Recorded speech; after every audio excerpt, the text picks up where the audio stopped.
Prezident İlham Əliyevin Türk Dövlətləri Təşkilatının Qəbələdə keçirilən 12-ci zirvə görüşündəki çıxışında iki məqam xüsusilə diqqət çəkdi. Türk dövlətlərinin vahid güc mərkəzi kimi çıxış etməsinin vacibliyi, Azərbaycanda Türk Dövlətləri Təşkilatına üzv ölkələrin birgə hərbi təlimlərinin keçirilməsi təklifi. Siyasi şərhçi Asif Nərimanlının sözlərinə görə, mövcud geosiyasi şərtlərdə dünyanın qütbləşməsi və regional ittifaqların ön plana çıxması Türk dünyasının da Əliyevin dediyi kimi vahid güc mərkəzi kimi çıxış etməsini aktuallaşdırır. Bunu zəruri edən konkret geosiyasi konturlar aydın görünür. Çinin güclənməsi ilə tərküklü dünya sisteminin dəyişməsi qlobal rəqabəti sürətləndirir və proseslərin kəskinləşmə xətti ilə inkişaf edəcəyi qaçılmazdır.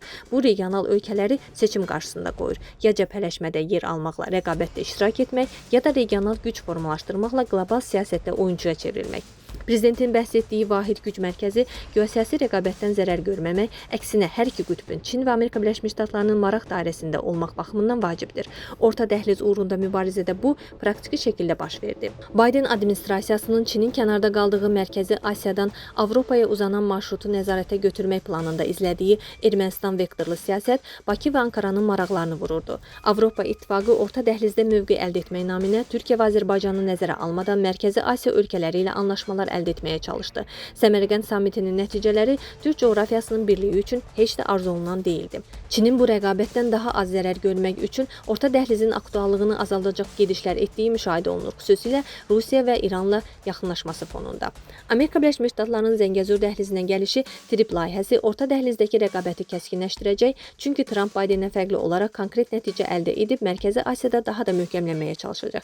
Bu perspektivdə Türk dövlətləri ya fərdi siyasətlə geosiyasi rəqabətin buruqlarına düşə, ya da vahid güc mərkəzi kimi çıxış etməklə maraqları, mövqeləri nəzərə alınan oyuncuya çevirə bilərlər. Güc mərkəzlərinin formalaşması həm də rəqabətin tərəflərinin və maraqlarından asılı olmayaraq orta dəhliz marşrutunun dayanıqlığını saxlamaq üçün də əhəmiyyətlidir.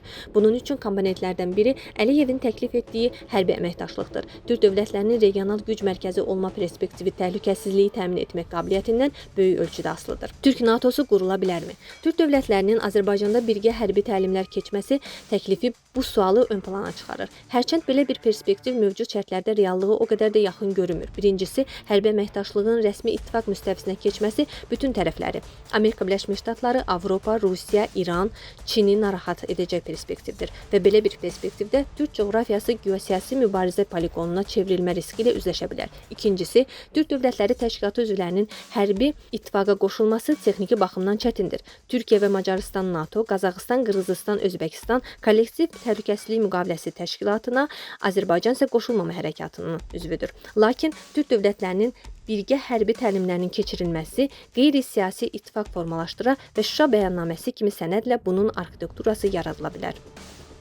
Dəyərli izləyicilər, ölkə və dünya gündəmi ilə bağlı xəbərlər təqdim etməyə davam edəcəyik. Öz fikirlərinizi şərh bölümündə qeyd etməyi unutmayın. Sağlıqla qalın.